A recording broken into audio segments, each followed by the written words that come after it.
이럴 때 어떻게 해야 하나라는 제목으로 하나님의 말씀을 나누겠습니다. 우리는 순간순간 어떻게 살아야 될지, 이런 상황에는 어떻게 해야 될지 우리가 모호하고 또 번민할 때가 있습니다. 그러나 성경은 분명해요. 성경은 결코 모호하지 않습니다. 이것도 아니고 저것도 아니고 중간은 없어요. 예수님께서 그런 말씀하셨잖아요. 뜨겁든지 차갑든지 해라. 안 그러면 입에서 토해내리겠다라고 말씀하십니다. 그러니까 우리가 결정하는 거예요. 상황과 형편을 우리가 결정할 수는 없어요. 우리의 몸도 우리가 결정할 수는 없습니다. 그러나 우리 스스로 우리의 마음을 결정하는 거예요. 어떻게 할지, 어떻게 달려갈지, 어떻게 주저앉을지 아니면 달려갈지 우리가 스스로 결단하고 선택하여서 이제 선택한 대로 달려가는 것이 우리의 삶인 것입니다. 성경은 우리에게 그렇게 분명하게 계시하시고 분명하게 말씀하시는 것입니다. 그래서 분명하게 말씀하신 그 말씀을 쫓아가다 보면 연약한 육체도, 연약한 마음도, 연약한 영도 하나님께서 강력하게 붙잡아 주셔서 결국은 하나님의 백성들에게 승리를 주시는 것입니다. 오늘 여러분들의 삶 속에 이럴 때 어떻게 할지, 저럴 때 어떻게 해야 될지 번민하지 말고 하나님의 말씀이 우리에게 가르쳐 주신 대로 선택하는 거룩한 주의 백성들이 되시기를 주님의 이름으로 축원합니다. 오늘 성경을 보니까 하나님의 사람의 특징이 무엇이냐? 오늘 성경에서 세 구절을 읽었는데 그 세 구절마다 구절마다 들어가 있는 말씀이 뭐예요? 감사하라라는 거예요. 참 그 절마다 감사하라라고 말씀하신다라는 것은 무엇이냐면 하나님의 사람들의 특징은 감사하는 거예요. 감사. 우리가 하나님 앞에 감사하시기를 주님의 이름으로 축원합니다. 그래서 토레이 박사도 많은 사람들이 주변에 성령 충만하다고 하는 사람들이 많이 있지만 그러나 성령 충만한 사람들의 특징은 뭐냐면 감사하는 사람이에요. 내가 성령 충만하다고 얘기하면서 감사하지 않다? 그거는 곧되는 성령 충만함이 없다라는 거예요. 누구든지 뭐 다 성령 충만하지만 그러나 감사하지 않는다면 그 순간에는 성령 충만하지 않은 상태예요. 그렇기 때문에 성령 충만한 사람이라면 또 성령 충만을 받기를 원한다면 우리는 반드시 하나님 앞에 감사드려야 되는 것입니다. 왜냐하면 믿음은 뿌리이고 그래서 우리가 성경에도 믿음의 위에 견고하게 서라고 얘기하신 이유가 뭐냐면 믿음이 뿌리이기 때문에 그래요. 그러면 감사는 뭐냐면 열매인 거예요. 우리가 하나님 앞에 감사드릴 때 뿌리에 있는 믿음이 영양을 공급받아서 줄기를 통하여서 소망을 얻고 거기서 열매가 맺히면서 감사가 되어지는 거예요. 마치 이 꽃과 또 줄기와 뿌리가 하나이듯이 믿음과 그리고 소망과 그리고 감사는 하나예요. 하나. 결코 분리되어 있지가 않다라는 것입니다. 그러므로 우리는 하나님 앞에 날마다 감사해야 되는 것입니다. 특별히 감사드릴 때는 감사드리는 자는 하나님께서 베풀어 주신 지극한 큰 은혜 이것을 먼저 깨닫는 사람이 감사하는 거예요. 그래서 끊임없이 교회에서는 무슨 말씀을 전하냐면 십자가에 대한 말씀을 전하는 거예요.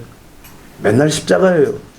여러분 TV 보면은 어떤 드라마가 나옵니다. 뭐 20회든 아니면 30회든 뭐 아침 드라마는 뭐 80회, 100회까지 뭐 가는 것도 있더라고요. 넘어가는 것도. 그런데 거기에 매일 나오는 사람이 있어요. 누구죠? 주인공. 주인공 안 나오면 재밌어요? 안 재밌어요? 안 재밌어요. 희한합니다. 주인공이 그날 안 나오면 영 드라마가 재미가 없어. 우리 성경에서도 믿음의 삶 속에서도 주인공이 누구예요? 예수님이시고 주인공이 무엇입니까? 예수님이 지신 십자가고 주인공이 무엇입니까? 바로 예수님께서 지신 그 십자가로 말미암아 죄의 사함 받았다라는 것 이것이 바로 성경에 있어서 주인공이에요. 그런데 드라마에서는 주인공이 나오면은 좋다고 하는데 말씀에는 주인공이 나오면 싫어해요 사람들이. 그러니까 다른 목사님들 이렇게 설교를 들어보면 설교에서 예수님이라는 얘기 한 번도 안 나오는 분도 있더라고요. 십자가 얘기 한 번도 안 나오는 사람이 있어요. 무슨 읽었던 책 강의해주고 읽었던 책 줄거리 요약해주고 그게 믿음이라고 얘기하고 어떻게 그게 믿음입니까? 어떻게 그게 하나님의 사람들의 삶이에요? 하나님의 삶, 자녀의 삶은 예수가 빠진 인생은 하나님의 자녀의 삶이 아니에요. 십자가를 의지하지 않는 삶은 하나님의 자녀의 삶이 아니에요. 날마다 죄의 사함을 생각하지 않는 삶은 하나님의 자녀의 삶이 아니에요. 예수님도 그런 말씀을 하셨잖아요. 베드로가 발을 씻겨주겠다고 그러니까 안 됩니다. 어떻게 내 발을 씻겨주십니까? 거부합니다. 그러자 예수님이 아이고 너 참 인격자구나 칭찬할 줄 알았는데 예수님이 뭐라고 그러셔요? 네가 나에게 발 씻음을 받지 않으면 너와 나는 상관이 없다는 거예요. 우리가 예수님의 십자가로 죄의 사함을 받지 않으면 예수님과 우리는 상관이 없는 거예요. 그렇기 때문에 늘 우리는 십자가를 바라보고 십자가에서 피 흘리신 예수님의 은혜를 바라보고 그 은혜로 죄의 사함을 생각하면서 우리가 거기서 큰 은혜에 감사하는 거예요. 믿음은 또 신앙은 또 신앙생활은 여기부터 시작하는 거예요. 그래서 감사하는 사람은 지극히 크신 하나님의 은혜부터 감사하는 거예요. 또 감사하는 사람은 어때요? 주님이 주신 그 기쁨을 표현하는 사람이에요. 여러분 주님이 주신 은혜가 가장 무엇이라고 그랬죠? 큰 것이 죄사함의 은혜. 이 죄사함의 은혜를 제대로 깨달으면은 기뻐하지 않을 수가 없는 거예요. 죄를 씻었다라는 것, 그래서 내가 속박에서 자유함을 얻었다라는 것, 이게 놀라운 사실인 거예요. 우리 해방된 거예요. 여러분 궁금하면 유튜브에서 새가 그물에 걸려서 꼼짝달싹을 못하는 것을 생각해 보세요. 사슴이 자랑하던 뿔을 막 자랑하면서 다니다가 아이고 이게 나무 덩쿨에 이 뿔이 걸린 거예요. 빠져나가려고 해도 빠져나갈 수가 없어요. 심지어는 사자나 이런 맹수도 그물에 걸리고 덫에 걸려가지고 빠져나오려고 해도 도저히 빠져나올 수가 없는 거예요. 그런데 누군가가 지나가다가 그물을 벗겨줍니다. 덫에서 노임받게 해줍니다. 덩쿨에서 건져줍니다. 이 짐승들도 미물들도 자기를 건져주잖아요. 그러면은 돌아봐요. 아, 나를 죽이려고 한 게 아니라 나를 살려줬네 하고 짐승들도 돌아보고 그러고선 어슬렁 이제 가는 거예요. 하다못해 짐승들도 사람에게 있어서 죽을 위험 속에서 또 사람을 통해서 건짐을 받으면 감사할 줄 알더라고요. 그러니까 하나님의 사람들은 이게 하나님이 우리에게 주신 그 은혜에 대해서 기쁨을 표현하면서 감사를 올려드리는 거예요. 신앙 속에서는 반드시 이게 있어야 돼요. 그래서 예배 때도 마찬가지예요. 처음에 오면은 애통하며 하나님 앞에 막 통에 자복하는 거예요. 그러면 주님이 다 끌어안아 주셔요. 그래, 네가 잘못한 줄 아는구나. 그래도 내가 다 용서해 줄게. 마치 죄 안 진 것처럼 용서해 줄게. 그러면서 다 안아 주십니다. 그러면은 언제 우렁내 듯이 또 막 기뻐 뛰고 하나님께 감사를 드리고 기뻐하는 것이 하나님의 백성들의 특징입니다. 뭔 지금 당장 내 눈에 뭘 보여준 것이 문제가 아니에요. 내가 올무에서 벗어난 것, 내가 자유한 것, 죄에서 속박에서 벗어난 것, 이만한 자유와 행복과 축복이 세상에 어디 있겠습니까? 그래서 하나님의 사람들은 이런 모습을 통해서 감사하는 것입니다. 그리고 이 감사는 바로 성령이 주시는 열매인 것입니다. 사랑과 희락과 화평과 오래 참음과 자비와 양성과 충성과 온유와 절제, 이 9가지 열매. 감사가 빠졌네요. 감사할 때 이 열매가 맺혀지는 거예요. 감사하는 사람만이 사랑부터 시작할 수 있어요. 감사하는 사람만이 희락의 열매가 맺혀지는 거예요. 감사하는 사람만이 화평의 열매가 맺혀질 수 있는 것입니다. 자비와 양성과 충성과 온유와 이 절제의 이 9가지 열매는 감사할 때 비로소 다 하나씩 아롱아롱 맺혀지는 거예요.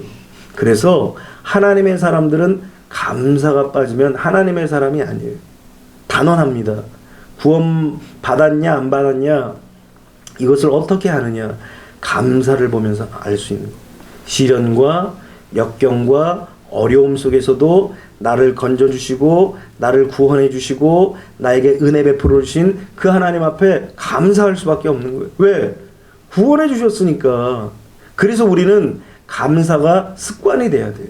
감사가 그냥 우리가 삶에 그냥 마치 숨 쉬듯이 그렇게 하나님 앞에 감사를 드릴 때 이 감사를 통하여서 하나님께서는 우리에게 큰 은혜를 곱으로 계속 주시는 거예요.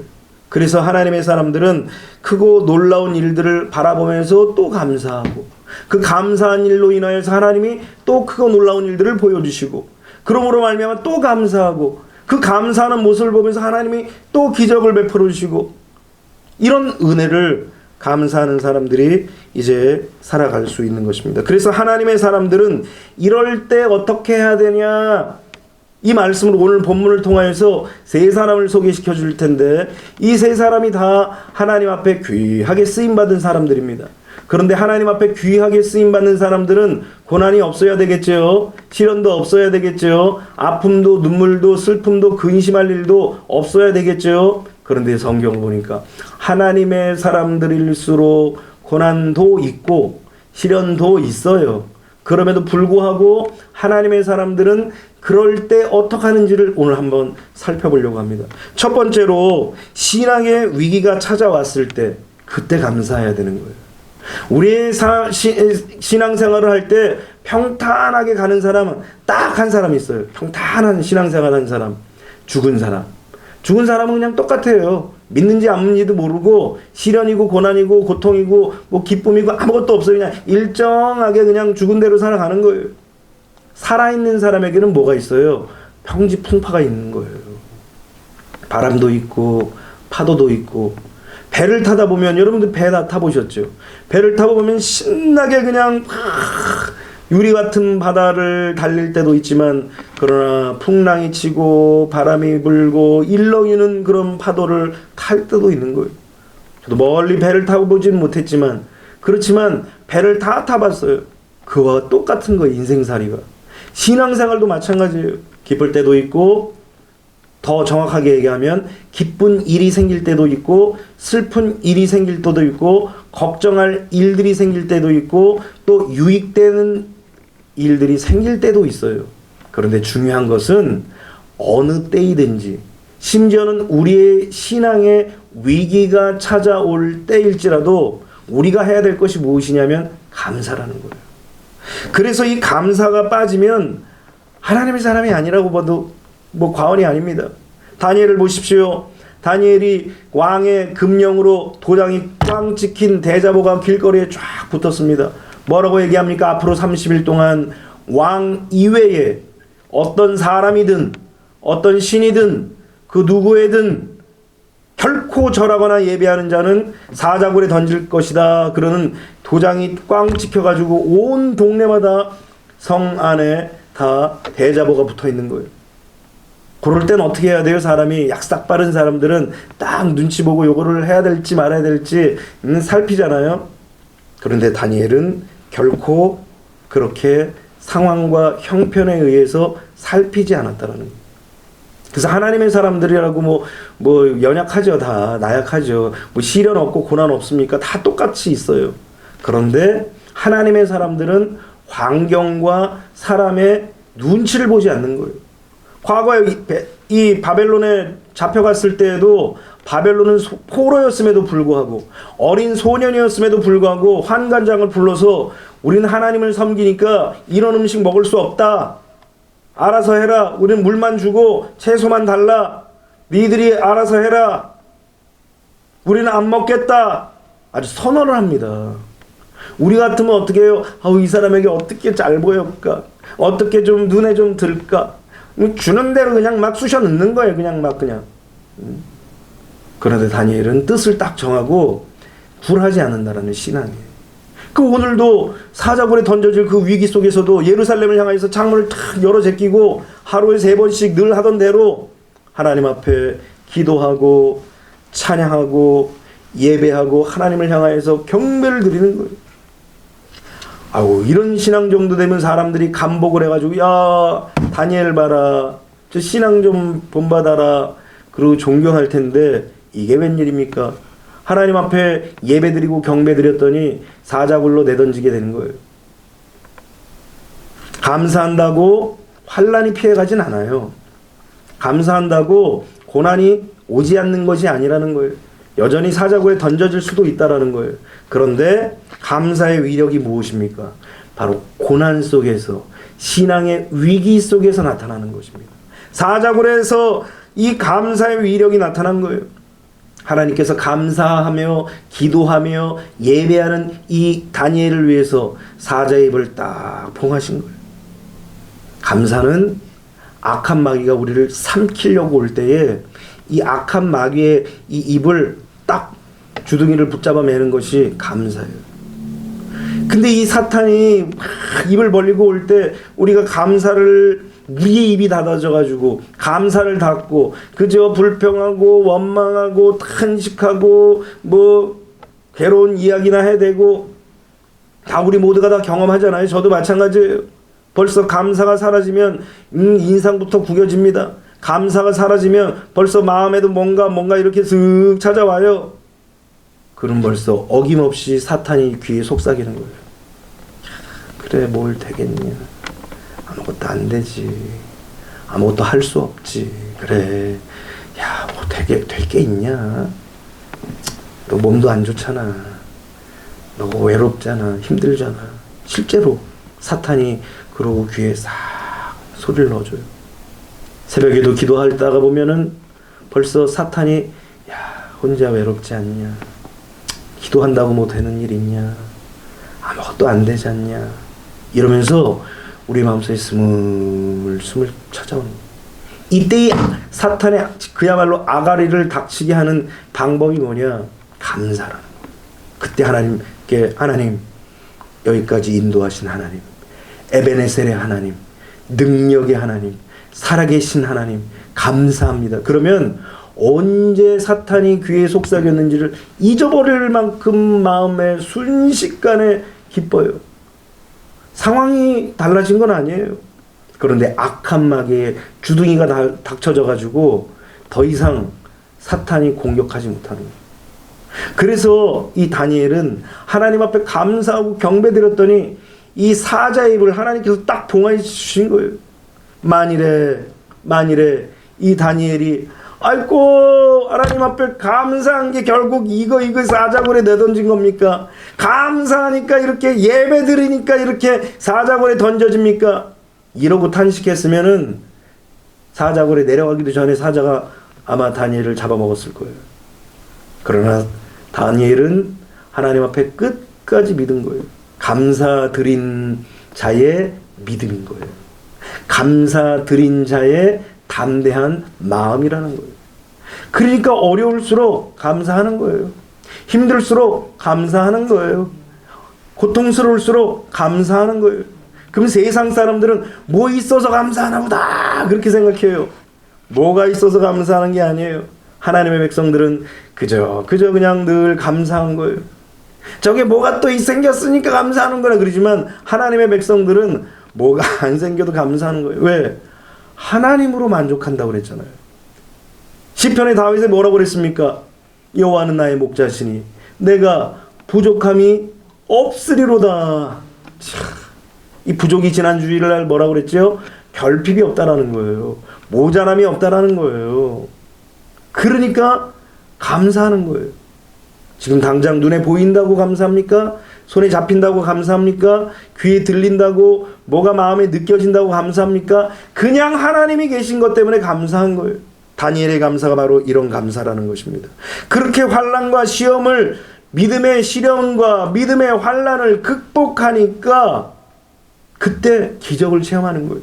사람들은 뭐라고 얘기합니까? 기적을 보여달라. 그러면 내가 믿겠다. 그러면 내가 감사하겠다고 그러는데 하나님은 그런 세상 사람들과 타협하지 않아요. 먼저 감사하고 먼저 예배하고 먼저 하나님 앞에 우리의 중심을 다 드리는 자들에게 하나님은 은혜 베풀어 주시는 거예요. 제가 끊임없이 말씀드리잖아요. 예수님 앞에 나온 사람들 보십시오. 다 하나같이 맹인, 앞에 안 보이는데 막 불러 제끼는 거예요. 몸에 문둥병이 막 나서 사람들이 막 돌 던지고, 지나갈 때 사람들이 올 때마다 부정하다 부정하다 얼마나 눈물을 흘리면서 그렇게 외치겠어요. 그럼에도 불구하고 그 모진 조롱과 핍박을 뚫고 그리고 예수님 앞에 달려나가는 거예요. 그리고 감사하는 거예요. 그리고 영광 돌리는 거예요. 그리고 믿음을 고백하는 거예요. 그러니까 예수님께서 그들을 치료해 주시는 거예요. 그래서 오늘 우리의 마음속에는 이런 감사가 습관화가 돼야 돼요. 어떤 일이든 신앙의 위기가 찾아오고 믿음의 위기가 찾아오고 인생의 위기가 찾아올 때 이때 사실 아무 생각이 안 나네. 아무런 머릿속에 아무런 판단이 안 서요. 그런데 습관적으로 감사했던 그 삶이 툭 튀어나오는 거예요. 감사합니다. 그 감사를 하나님이 받으시는 거예요. 예전에 제가 고등학교 다닐 때 헌금 기도를 하는데 헌금 기도자가 안 온 거예요. 그때 참 하나님께서 은혜를 주실 때였는데 아무도 아니 헌금 기도하는데 선생님들도 안 나오고 학생도 안 나오고 가만히 있는 거예요. 다들 예배 중인데 지금 빨리 누구든지 나와서 빨리 기도를 해야 될 거 아니에요. 그 사람 기도자가 안 나왔으면. 또 그 당시 전도사님도 뭘 어떻게 다음을 진행해야 되는데 다 가만히 멀뚱멀뚱 다 서로 얼굴만 근데 웬 용기가 났는지 내가 벌떡 일어나서 가서 기도를 한 거예요. 뭐라고 기도했는지 횡설수설했을 거야 아마 내가. 근데 마지막 한마디, 주님 사랑해요. 예수님 이름으로 기도드렸습니다. 아멘. 그때도 고등학교 2학년 때인가 그랬을 거예요. 그런데 놀라운 사실은 나이를 먹고 주의 종이 돼서 내가 너무 힘들고 공고할 때 그때 사역을 포기하고 싶은 그런 마음까지 딱 들 때 그때 하나님께서 그 얘기를 하시더라고요. 네가 어린 나이에 고세라기 같은 그 손을 모아서 주님 사랑해요 했던 그 사랑 고백을 들으셨다는 거. 깜짝 놀란 거예요. 내가 드렸던 그 고백, 지금 네가 맨날 사랑한다고 얘기하는 것보다 그 어린 나이에 그 고사리 같은 손을 맞잡고 기도도 할지 모르면서 주님 사랑한다는 그 고백을 내가 받았다라는. 그래서 그때 저는 순간적으로 아하, 우리가 때때로 하나님 앞에 드리는 그 고백, 이게 하나님이 다 들으시는구나. 그러니까 때때로 내가 불평하고 원망할 때도 있지만 그것조차도 들으신다는 사실을 다시 한번 깨닫는 거예요. 그러니까 저 같은 경우도 뭐 불평하고 원망을 사람이니까 다 그러잖아요. 그래도 바로 또 하나님 앞에 아이고 하나님 내가 주님 사랑하고 주님께 감사하는 마음을 고백해야 되는데 아유 또 넘어졌습니다. 주님 용서해 주세요. 바로바로 회개합니다. 저는 불평하고 원망하고 잔뜩 그냥 막 속에서 막 분이 차라오를 때 있잖아요. 이 사람이 다 쏟아내고 나면 잠잘 때 눈을 딱 감으면은 그 불평과 원망이 막 그냥 흘러 넘치는 거예요. 막 그냥. 그런데 그때 주님 앞에 회개하는 거예요. 하나님 나 감사하지 못했습니다. 주님 사랑하는 마음으로 감사해야 되는데 내가 감사하지 못했습니다. 주님 용서해 달라고 그렇게 하나님 앞에 또 기도하는 거예요. 우리는 그래서 위기 속에서 하나님의 놀라운 기적을 경험하기 위해서는 이 감사가 습관이 돼야 돼요. 우리 입술이 불평과 원망이 가득 차면 어느 시점 물이 부어져 가지고 컵에 가득 차오면 어떻게 되죠? 그 다음엔 흘러 넘치는 것처럼 불평이 채워지고 원망이 채워지고 마음에 불편함이 채워지어서 이게 자꾸 올라오면 넘치는 거예요. 물이 넘쳐도 하다못해 일이 터지는데 우리의 인생 속에 불평과 원망과 탄식과 또 불편함이 터지면 우리의 인생 속에 반드시 문제가 생기는 거예요. 그런데 다니엘은 신앙의 위기가 닥쳤을 때에도 평상시에 갈고 닦은 감사, 평상시에 갈고 닦은 그 예배, 평상시에 갈고 닦은 하나님 경배하고 찬양 드리는 것, 이걸 멈추지 않았다는 거예요. 이게 바로 놀라운 하나님의 은혜인 것입니다. 오늘 여러분들의 신앙의 위기가 찾아왔을 때 도리어 하나님 앞에 감사하시기를 주님의 이름으로 축원합니다. 두 번째는 절대 절망 속에서 감사라는 거예요.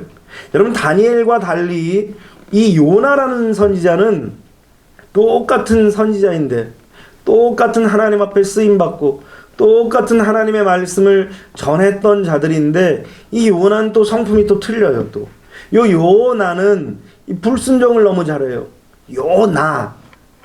요나에 힘을 줘야 됩니다.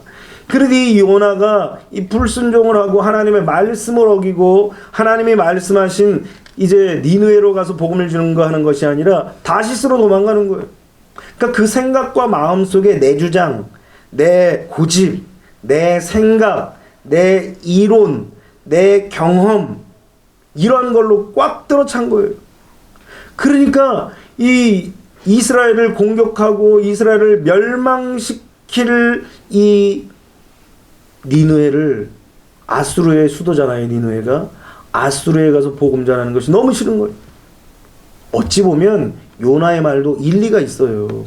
하나님, 이 니느웨에 가서 복음 증거해서 이 사람들이 회개하면 아니 다시 일어나가지고 이스라엘을 공격할 거 아닙니까? 어떻게 내가 복음을 전합니까?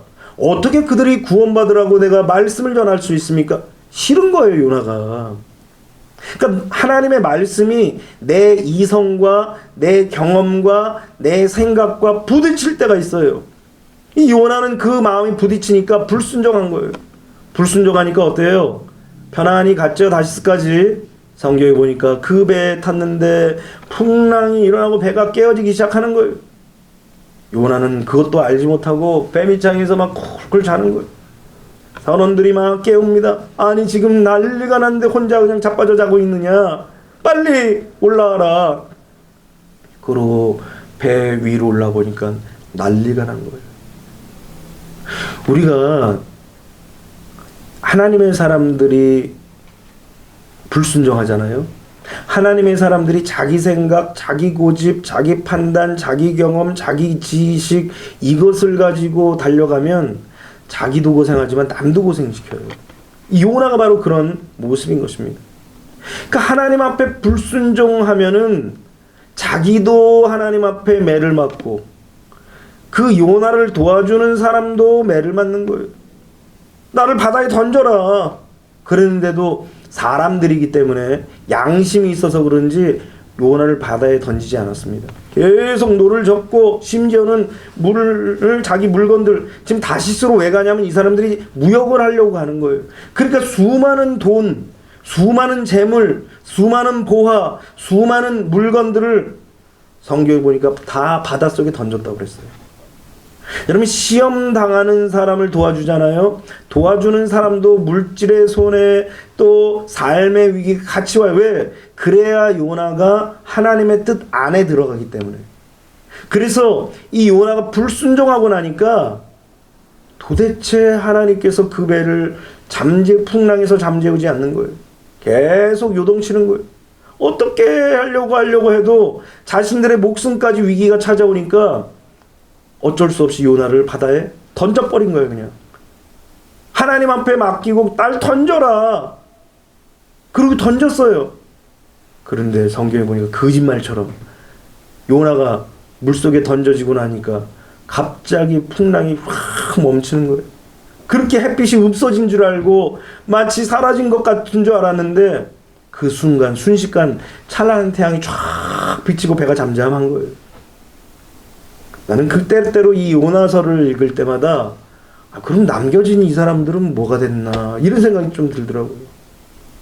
아니 요나는 지금 물속에 빠져 들어갔고 물고기 뱃속에 들어갔고 그건 요나의 사정이고 배에 타 있는 그 선원들 배의 기물들을 다 바닷속에 던졌으니 그 배는 어떻게 할 것이며 또 그 배에 타서 희망의 나라로 가려고 했던 그 다시스를 향해서 갔던 그 상인들은 무슨 꼴이냐 이거예요. 그러니까 하나님의 사람들이 순종하지 않고 내 생각, 내 판단, 내 주장, 내 고집, 내 생각, 내 이론 이런 것으로 살아가면 자기도 고생, 남도 고생시키는 거예요. 그런데 이렇게 요나가 절대 절망인 순간에 하나님 앞에 보여진 모습을 보십시오. 성경을 보니까 물속에 던져지자 이 요나가 뭐라고 얘기하냐면 수월의 뱃속에 들어갔다라고 얘기합니다. 또 산의 뿌리까지 내가 내려왔다라고 얘기합니다. 또 심지어는 주의 목전에서 쫓겨났다라고 얘기합니다. 지금 굉장히 절대 절망입니다. 수월의 뱃속, 지옥의 뱃속에 들어갔다는 얘기고 산의 뿌리까지 내려갔으니까 땅 밑바닥에 처박혔다라는 거예요. 더 힘든 상황은 하나님 앞에 쫓겨났다라는 거예요. 절대 절망이죠. 희망이라는 것은 1도 없습니다. 그런데 이런 고난과 시련과 절대 절망을 딱 겪으면서 주마등처럼 자기의 삶이 쫙 돌아봐지는 거예요. 여러분들도 시련과 역경과 또 절대 절망을 겪을 때 어떻게 해요? 생각하는 거예요. 어렸을 때부터 아유 내가 이랬지. 내가 어렸을 때 이랬지. 내가 커오면서 이런 일을 겪었지. 내가 살면서 이렇게 이런 일들을 겪었지. 주마등처럼 자기의 생각들이 자기의 삶이 쫙 필름처럼 이제 지나갑니다. 그러면서 우리의 현실에 딱 도착해 보니까 절대 절망인 거예요. 죽기 직전이라는 거예요. 이때에 두 가지 부류가 있어요. 두 가지 부류. 첫 번째 부류는 그냥 절대 절망이 올 때 자포자기합니다. 지난주에 말씀드렸죠. 위기의식이 다가오면 위기의식을 어떻게 견뎌보려고 해요. 노력 안 하는 건 아니에요. 노력해요. 견뎌보려고 합니다. 그런데 위기의식 속에서 이미 찾아온 걱정과 근심과 염려를 덥석 잡아버리는 거예요. 안 해도 될 걱정, 안 해도 될 염려, 안 해도 될 그런 근심들을 덥석 붙잡아요. 누구든 다 하는 걱정이에요. 누구든 다 하는 염려예요. 요새 돈 걱정하는 사람이 어디 있으며, 요새 건강 걱정하는 사람이 어디 있으며, 요새 미래에 대한 불확실한 미래에 대해서 내일 어떻게 살지 그런 걱정 안 하는 사람이 누가 다 해요. 그런데 그 걱정과 염려와 근심을 덥석 잡고 그게 내 거라고 그저 가겠다고 얘기하는 것도 그냥 붙잡아서 끄집어 끌어안고 있으면 결국은 자포자기한다라는. 그래서 이런 절대 절망이 다가올 때 그저 자포자기하고 운명의 자신을 그냥 맡기는 거예요. 부평초처럼 물속에 안에 빠져가고 이리 갔다 저리 갔다, 환경이 원하는 대로, 시대가 원하는 대로, 그냥 내 형편에 원하는 대로 그냥 떠나가는 거예요. 그냥 이런 부류가 있고, 또 한 부류는 하나님을 바라보는 부류가 있어요. 믿지 않는 사람들도, 하다못해 믿지 않는 사람들도 이런 상황에 꿈을 잡는 사람들이 있더라고요. 비전을 잡는 사람들도 있더라고요. 근데 우리는 하나님의 사람들이니까, 하나님이 꿈이고 하나님이 비전이니까 하나님을 붙잡는 거예요. 하나님을 붙잡으니까 어때요? 세상이 달라 보이는 거예요. 풍랑이 일어요. 절대 절망이에요. 요나도 그런 얘기를 하잖아요. 수월의 뱃속이라고 얘기하고 산의 뿌리까지 내려왔다고 그러고 하나님 전에서 쫓겨났다라고까지 얘기합니다. 그런 요나도 이러한 상황 속에서 뭘 바라본 거예요? 하나님을 바라본 거예요. 그러니까 우리는 절대 절망인 상황 속에서 뭘 바라봐야 돼요? 하나님 믿는 사람도 자꾸 돈 쫓아가고 사람 쫓아가고 환경 쫓아가고 그러더라고요. 그거 하나님 바라보는 거 아니에요. 그거 쫓아가다가는 같이 망해요. 하나님 바라봐야 돼요. 하나님을 바라보는 눈으로 바꿔야 돼요. 하나님께서 이스라엘 백성들을 택하여서 자꾸 광야로 모시는 이유가 뭡니까? 자꾸 애굽에 있었으면 내가 고깃가마 옆에서 언제 고깃가마 옆에서 고기를 먹었습니까? 성경에 보면 맨날 노동력 착취당하고 맨날 아들 나면 뺏겨서 나일강에 던지는 모습 보이고 뭔 행복이 있겠습니까? 거기서 다 빼앗기는 삶이었죠. 과거의 삶이 아무리 돌아봐도 좋을 게 없어요. 아무도 부러워할 것도 없고 본인도 부러워하지도 않았어요. 떠나길 원했죠. 그런데 딱 광야에서 하나님께서 그들을 만지시니까 옛날의 삶이 좋다는 거야. 아, 옛날이여 다시 올 수 없는가, 뭐 그런 노래 있잖아요. 맨날 옛날 타령하는 거 이스라엘 백성들도. 그러니까 하나님이 그 옛날을 씻어버리기 위해서 광야에서 40년 동안 돌리시는 거예요. 그러니까 이 하나님의 소망이 사실은 여기 있어요. 하나님의 생각과 하나님을 바라볼 때 하나님의 소망이, 사람의 소망이 바로 여기 있다라는 거예요. 하나님께 소망이 있다는 사실을 비로소 깨닫고 내 생각, 내 주장, 내 고집, 내 지식, 내 경험, 내 이론들을 다 내려놓고 이제는 하나님을 다 바라보는 거예요. 그러고서 여기에 하나님을 생각하고 하나님을 바라보는 거예요. 그러니까 다시 소망의 빛이 쫙 비치는 거예요. 그러니까 하나님을 생각하고 하나님을 바라보는 사람들은 어때요?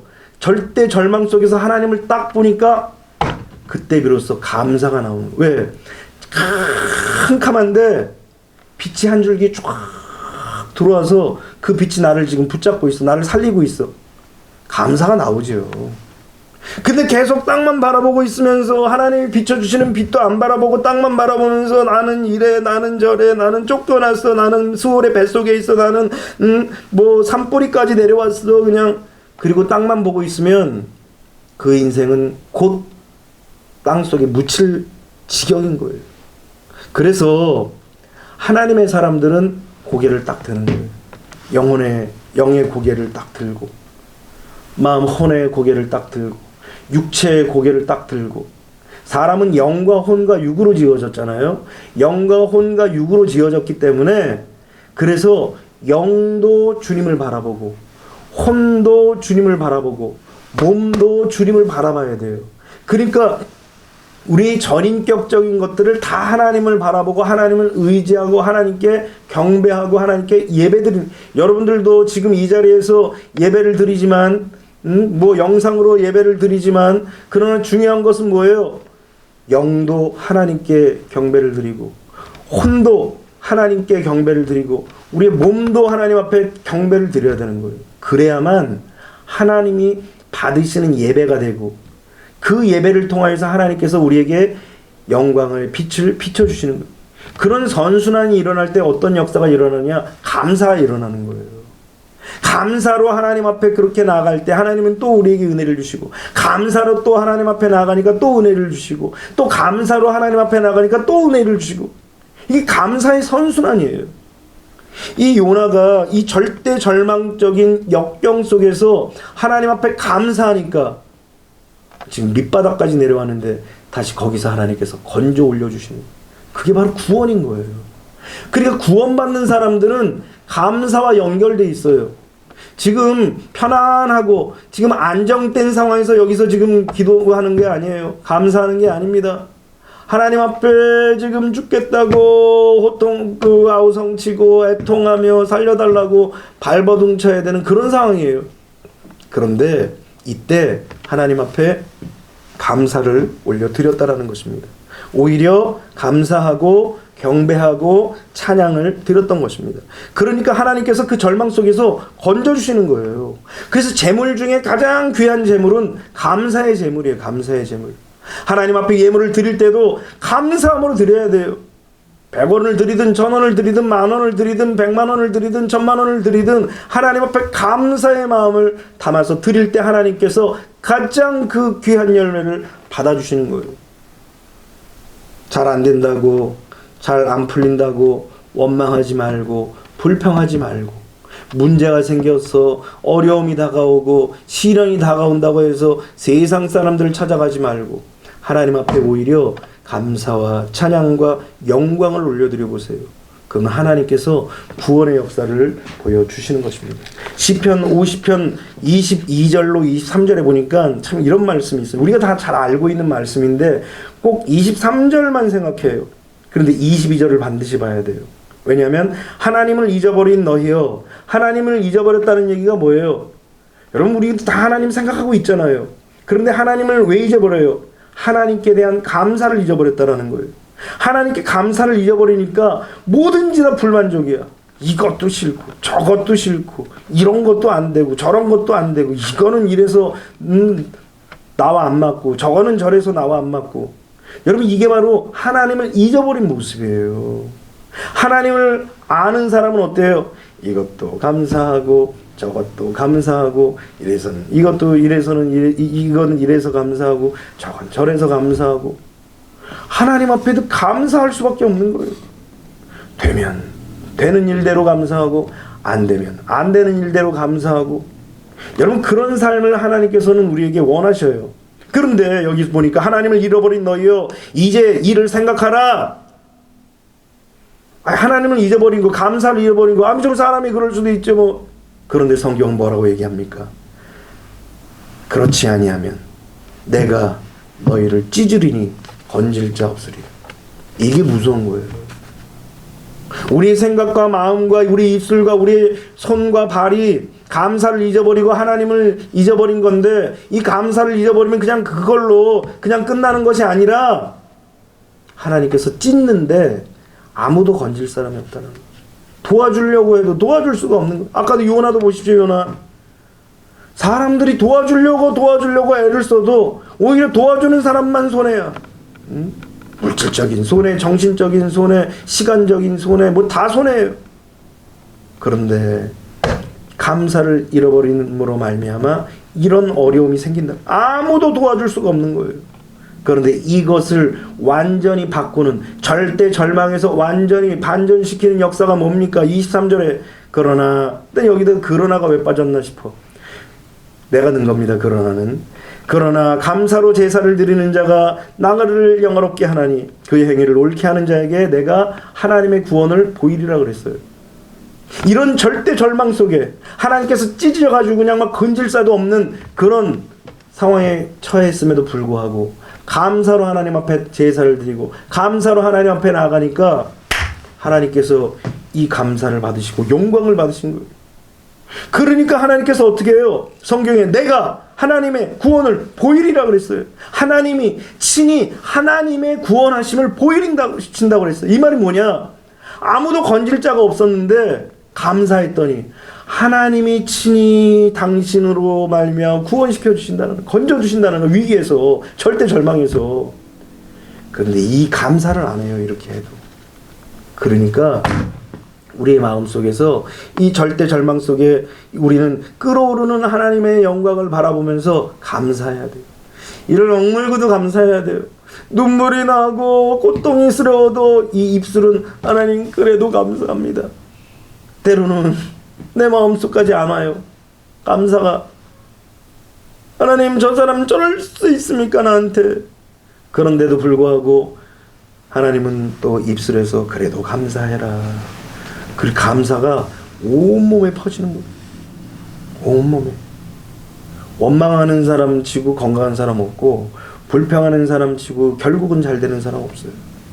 그러나 감사하면 결국은 하나님이 축복 주시고 결국은 은혜를 베풀어 주시고 결국은 잘 되게 하시는 거예요. 왜?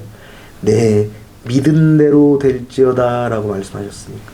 그래서 우리의 입술에는, 우리의 생각에는, 또 우리의 마음에는 뭘 해야 돼요? 감사를 해야 돼요.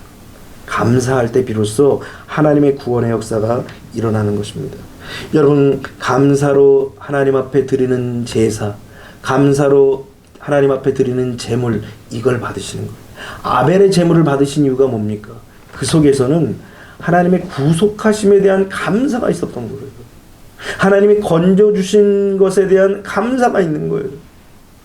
아버지 아담과 어머니 하와로부터 들은 이야기, 하나님께서 사람을 쳐서 정령 죽을 것이라고 말씀하였는데도 불구하고 양을 쳐서 가죽옷을 지어 입혀준 이야기를 듣고 아들 아벨은 너무 감사하다.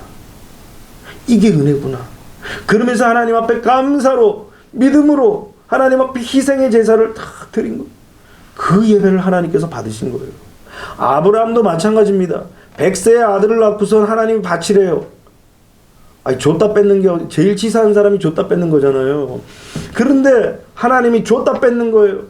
그것도 낳자마자 데려가신 것도 아니고 이제는 장성해서 그냥 뭐 지가 뭘 하겠다고 막 그러니까 이 아버지가 100세에 낳은 아들의 모습을 보니까 얼마나 사랑스럽고 대견하겠어요.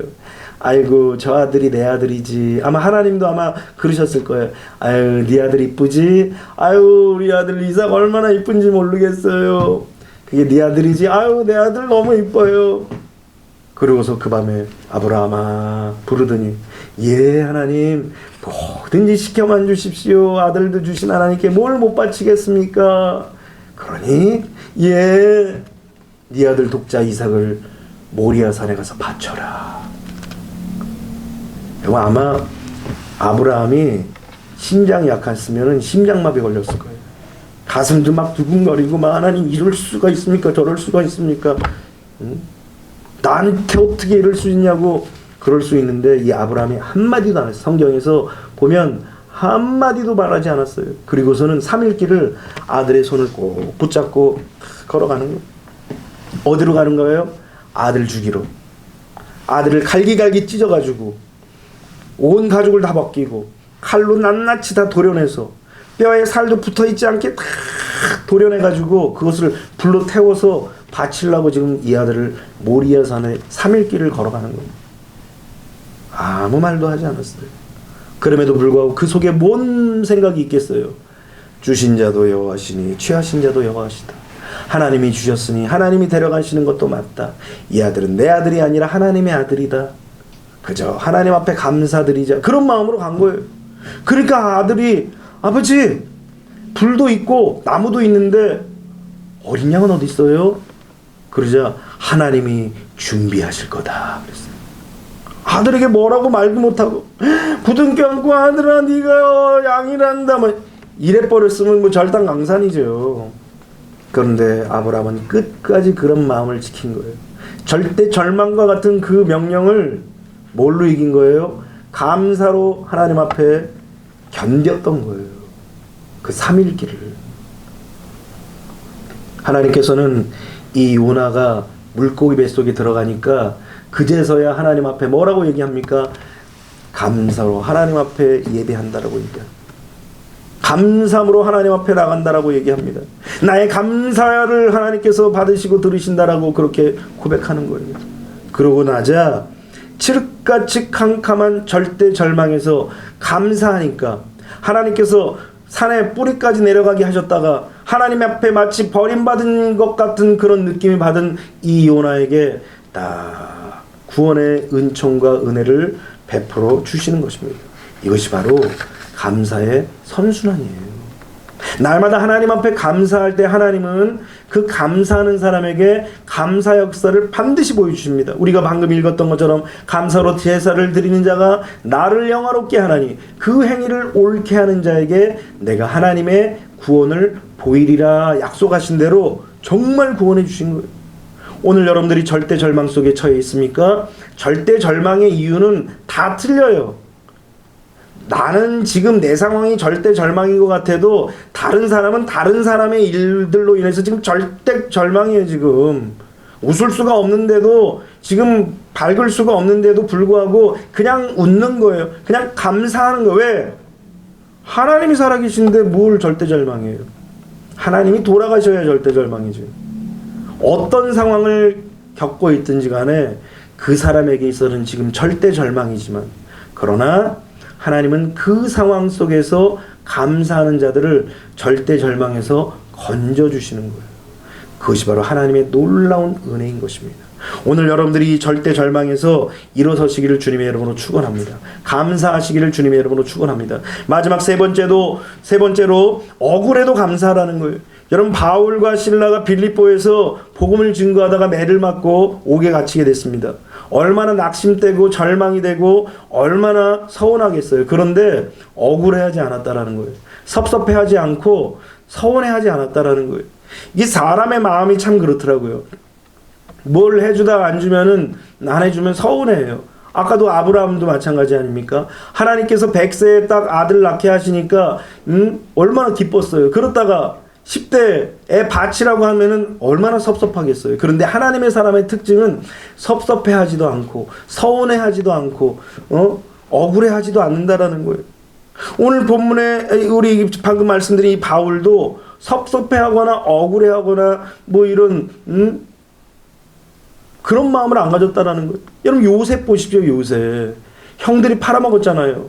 나중에 그 아버지 야곱이 딱 죽고 장사를 지낸 후에 장사 지내자마자 이 형제들이 다 찾아온 거예요. 그러면서 무릎을 딱 꿇고 머리를 땅바닥에 쳐박고 당신의 아버지 야곱이 살아있을 동안 또 죽기 전에 유언하기를 성경에 보면 명령하였다라고 얘기합니다. 아주 간교한 거죠. 형들이 지혜로운 건지 강교한지 모르겠어요. 그 형들이 아버지가 명령하기를 너희들 형들이 범했던 그 죄악들 다 용서해라 그러는 거예요. 그러면서 당신의 종들이니까 우리 살려만 주십시오. 이 얘기를 듣고 성경을 보니까 요셉이 울었다고 그랬어요. 야, 이토록 형들이 내 마음을 그렇게 몰라줄, 이토록 형들이 내 마음을 그렇게 알아주지 않을까? 답답한 마음에 울었다고 그랬어요, 성경에. 그러고선 형들, 하나님이 나를 이곳에 보내셨지, 형들이 팔아먹었다고 해서 이곳에 나를 보냈다고 생각하지 마세요. 하나님의 사람은 그게 특징이라는 거예요. 모든 상황, 모든 형편을 하나님께서 인도하신 인도로 보는 거예요. 하나님께서 역사를 주관하신다고 보는 거예요. 요셉도 하나님 앞에 이렇게 고백하는 거예요. 형들 앞에서 이야기하는 거지만 이건 하나님 앞에서의 고백이, 하나님이 나를 인도하시고 하나님이 나를 이끄시고 하나님이 나를 여기로 인도하셔서 나로 하여금 이렇게 살게 하셨지, 형들이 했다고 생각하지 마라. 그리고 내가 형들도 보살피고 형들의 자녀들과 가족들도 내가 보살필 테니까 걱정하지 말고 두려워하지 말라고. 하나님의 사람들은 억울해하지도 않고 서운해하지도 않고 섭섭해하지도 않아요. 왜? 하나님 앞에 늘 그 마음속에 뭐가 있어요? 감사하는 마음이 있는 거예요. 감사가 있으니까 모든 상황과 형편 속에 섭섭함이 없는 거예요. 여러분, 감사의 마음이 사라지면 뭘 해줘도 섭섭해요. 뭐 이렇게 하냐? 저렇게 하면 뭐 저렇게 하냐? 뭐 이것밖에 안 하냐? 저것밖에 안 하냐? 나한테 왜 이렇게 하냐? 여러분, 감사가 그만큼 삶의 태도와 방향을 완전히 바꾸는 거예요. 바울 보십시오. 복음 전하다가 선을 행하다가 본변을 당했습니다. 그럼에도 불구하고 억울해하지도 않고 섭섭해하지도 않고 서운해하지 않고 오히려 기도하고 찬송을 드렸다고 그랬어요. 감사하기 때문에 하나님도 들으시고 사람도 듣도록 기도하고 찬송한 거예요. 감사함으로, 기쁨으로 하나님 앞에 기도와 찬송을 올려드렸던 것입니다. 그러니까 그곳에 지진이 일어나고 옥문이 막 열리는 거예요. 그러니까 감사는 뭘 만들어내냐면 기적을 만들어내요. 아까 사자굴에서도 기적을 보여주시고 물고기 뱃속에서도 기적을 베풀어 주시고 옥중에서도 기적을 보여주신 것입니다. 그래서 우리가 위기가 찾아왔습니까? 혹시라도 절대 절망적입니까? 또 뭔 억울한 일이 생겼습니까? 우리 삶 속에 문제가 뭐 생겼습니까? 감사하십시오. 감사는 기적을 담는 그릇이에요. 감사를 안 하면 하나님이 주실 그 기적을 받을 그릇을 깨트려 버리는 거예요. 뭐 그릇이 있어야 뭘 부어주지든가 말든가 하죠. 그릇도 없는데 뭘 부어줘요? 감사는 바로 하나님의 기적을 담는, 복을 담는, 축복을 담는, 은혜를 담는, 치료를 담는, 성령을 담는 그릇이 바로 감사예요. 오늘 여러분들이 감사를 하나님 앞에 올려드리시기를 주님의 이름으로 축원합니다. 그래서 위기의 상황 속에, 절대 절망의 상황 속에, 억울한 상황 속에 이럴 때 우리가 어떻게 해야 되느냐? 감사하는 것입니다. 그러면 하나님의 평강이 우리를 쫙 덮는 거예요. 하나님이 주시는 평강은 잠시 잠깐의 평강이 아니라 완전한 평안이에요. 완전한 평강은 뭐냐? 문제 해결과 구원인 거예요. 오늘 여러분들이 하나님 앞에 감사하시기를 주님의 이름으로 축원합니다. 오늘 17절에도 뭐라고 얘기합니까? 또 무엇을 하든지 말에나 일에나 다 주 예수의 이름으로 하고 그를 힘입어 하나님 아버지께 감사하라. 할렐루야. 하나님 앞에 감사할 때 하나님 반드시 우리의 인생을 변화시켜 주시고 회복 주시는. 그래서 저도 예배 때마다 감사 예물을 딱 준비합니다. 이 감사 예물에는 내용이 뭐라고 적혔습니까? 하나님 이것도 해결해 주시고 저것도 해결해 주시고. 아니 개척교회 해결될 일들이 얼마나 많아요, 솔직히. 그런데 그런 내용은 별로 없어요. 거의 없어요. 오히려 하나님 오늘도 이렇게 예배드리게 하심을 감사드립니다. 적으나마 하나님 앞에 모여서 예배하게 하심을 감사드립니다.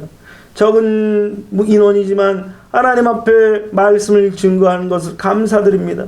연약하지만 이렇게 하나님 앞에 찬양 드릴 수 있는 것 너무 감사합니다. 감사해, 감사. 그렇게 감사하니까 때로는 찾아오는 마음의 어두움, 때로는 마음에 찾아오는 캄캄함, 때로는 찾아오는 그런 갇힌 듯한 그 마음이 쫙 사라져요. 그것이 바로 감사의 위력인 것입니다. 그래서 오늘 성경은 그를 힘입어 예수 그리스도의 이름을 힘입어 예수 그리스도의 능력을 힘입어 십자가의 능력을 힘입어 주님의 보혈의 능력을 힘입어서 하나님 앞에 감사하는 것, 이것이 바로 우리가 해야 될 일들인 것입니다. 오늘 여러분들이 혹시 감사를 잃지는 않았습니까? 어려운 상황, 힘겨운 상황 때 어떻게 할까 고민하지 말고 분명하게 말씀하시는 주님의 음성, 하나님께 감사라는 그 말씀대로 하나님 앞에 감사하시기를 주님의 이름으로 축원합니다. 기도하겠습니다.